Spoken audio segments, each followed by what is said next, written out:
कलयुग के बाद आने वाला युग कैसा होगा? दोस्तों, वेदों के अनुसार हिंदू धर्म में 4 युग होते हैं: सतयुग, त्रेता युग, द्वापर युग और कलयुग। इसमें जो सतयुग है वो लगभग 17,28,000 पुराना है। त्रेता युग 12,96,000 साल पुराना है। वहीं द्वापर युग 8,64,000 साल पुराना है। और बात की जाए कलयुग की तो ये 4,32,000 साल का बताया गया है। खैर, आज हम जिस युग में जी रहे हैं वो है कलयुग, जैसे कि हम सब जानते ही हैं। पर क्या आप जानते हैं कि इन चारों युगों में इस युग को यानी कलयुग को शापित युग कहा गया है? पर ऐसा क्यों?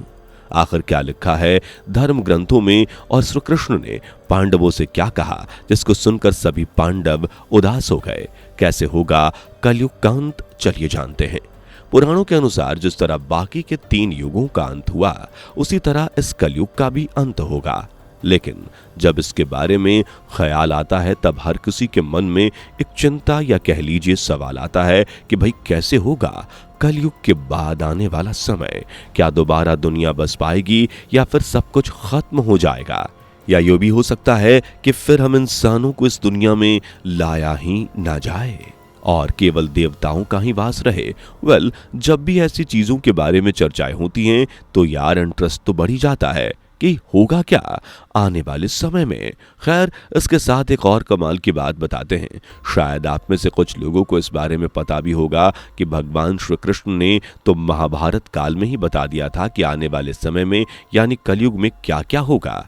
यही नहीं, उन्होंने 5 ऐसे कड़वे सत्य भी बताए थे जो हमारी दुनिया में आज देखने को मिल रहे हैं। तो आइए दोस्तों, जरा उन 5 कड़वे सत्य के बारे में थोड़ी चर्चा हो जाए जो भगवान श्री कृष्ण ने उस काल में कहे थे।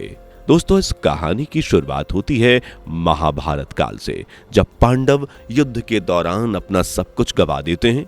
ये वो समय था जब पांडव के पास कोई रास्ता नहीं था। तब वो वनवास जाने का फैसला करते हैं।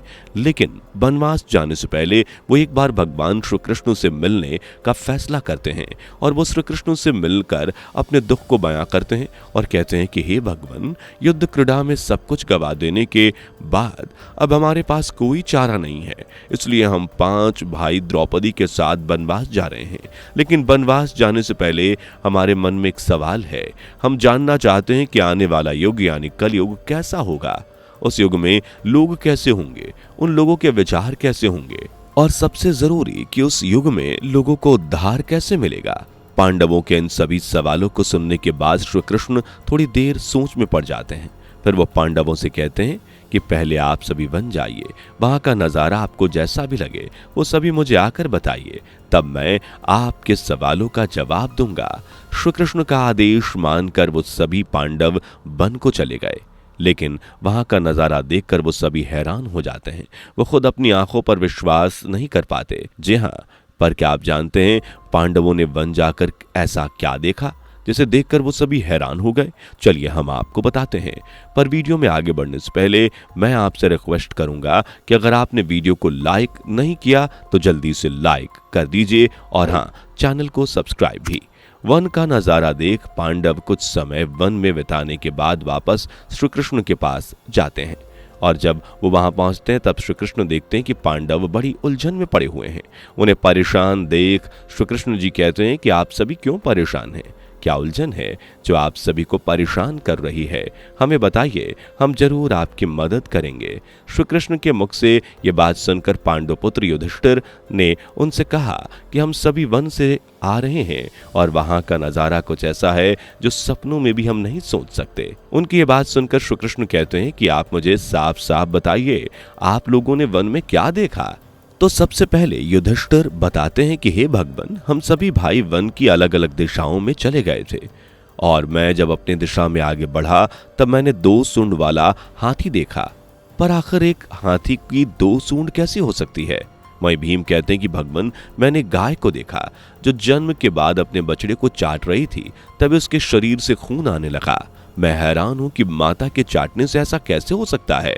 इसके बाद अर्जुन बताते हैं कि हे भगवान, जब मैं अपनी दिशा में आगे बढ़ा तब मैंने देखा कि एक बड़ा पक्षी जिसके ऊपर वेद की ऋचाएं लिखी हैं वो मुर्दों के मांस खा रहा था। इसके बाद सहदेव बताते हैं कि मैंने बहुत सारे कुएं देखे, लेकिन मैं हैरान इसलिए हूं कि सभी में पानी था पर बीच का कुआं खाली था। बीच का कुआं गहरा होने के बावजूद उसमें पानी नहीं, ऐसा क्यों? इन सभी के बाद बारी आती है नकुल की। वो बताते हैं कि मैंने एक बड़ी चट्टान को पर्वत से लुढ़कते हुए देखा। वो कई बड़े बड़े पत्थरों और पेड़ों से टकराती हुई आ रही थी पर रुकी नहीं, लेकिन आखिर वो एक छोटे से पेड़ से टकराकर वहीं ठहर जाती है। ये क्या है भगवान? अब श्री कृष्ण मुस्कुराते हुए कहते हैं कि आप सभी ने जो कुछ भी देखा उसमें हैरानी की बात नहीं है। जैसा कि युधिष्ठिर, आपने 2 सूंड वाले हाथी को देखा। ये कलयुग का अटल सत्य है, क्योंकि कलयुग में ऐसे ही व्यक्ति राज करने वाले हैं जो बोलने में कुछ और होंगे और करने में कुछ और, यानी वो केवल अपने बारे में ही सोचेंगे और केवल अपने हक के लिए ही आगे बढ़ेंगे। जिसके बाद श्री कृष्ण जी भीम को बताते हैं, हे भीम, जैसा आपने एक गाय को देखा जो अपने बछड़े को चाटती है और उसके शरीर से खून आ जाता है, बिल्कुल ऐसा ही कलयुग में होगा। कलयुग के लोग अपने बच्चों को इतना प्यार देंगे कि उसका विकास रुक जाएगा, और उनके बच्चों जब साधु संत बनेंगे तो उनके दर्शन करने हर कोई जाएगा, लेकिन खुद का बच्चा अगर दूर हो जाएगा तो वो शोक से मनाएंगे, रोएंगे, चिल्लाएंगे। यानी एक माता अपनी ममता में अपने बच्चे को इस तरह बांध देगी कि वो आगे नहीं बढ़ पाएगा, दुनिया को नहीं जान पाएगा। इसके साथ ही श्री कृष्ण जी भीम से कहते हैं कि जैसा कि आपने एक पक्षी को देखा जिसके ऊपर वेद की ऋचाएं लिखी थीं और वो मुर्दे का मांस खा रहा था, इसका मतलब ये है कि आने वाले युग में ऐसे लोग होंगे जो दिखने में ज्ञानी और विद्वान होंगे, लेकिन उनके अंदर का सच कुछ और ही होगा। उनके मन में धन संपत्ति की लालसा होगी। बस कुछ ही वास्तविक संत होंगे जो भी इस मोह माया से दूर होंगे, वरना बाकी सबके लिए माया ही सब कुछ होगी। इसके बाद कृष्ण जी सहदेव को बताते हैं कि जैसा कि आपने देखा कि बीच के कुएं को खाली देखा आपने, इसका मतलब ये है कि कलयुग के लोग शादियों में खूब पैसे लुटाएंगे, त्योहारों में भंडारे करेंगे, लेकिन अपने आसपास या गरीबों की मदद के लिए आगे नहीं बढ़ेंगे, चाहे उनका वो सगा ही क्यों ना हो। इन सभी जवाबों को सुनने के बाद सभी पांडव उदास हो गए। फिर कृष्ण जी ने नकुल से कहा, जैसा कि आपने चट्टान को पहाड़ से लुढ़कते हुए देखा, वो किसी भी बड़ी चीज से न रुककर केवल एक छोटे से पेड़ से रुक गया।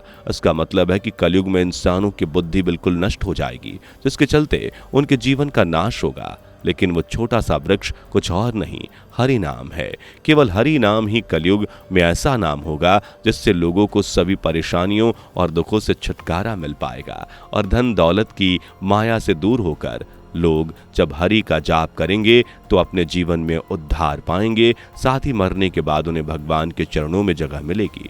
दोस्तों, इसी तरह धर्मशास्त्र में भी कलयुग का ये कड़वा सच हमें देखने को मिलता है जो भगवान कृष्ण ने पांडवों को उस युग में बताया था। आखिर में हम बात करें कलयुग के अंत की, तो कलयुग के अंत में धर्म का नाश हो जाएगा।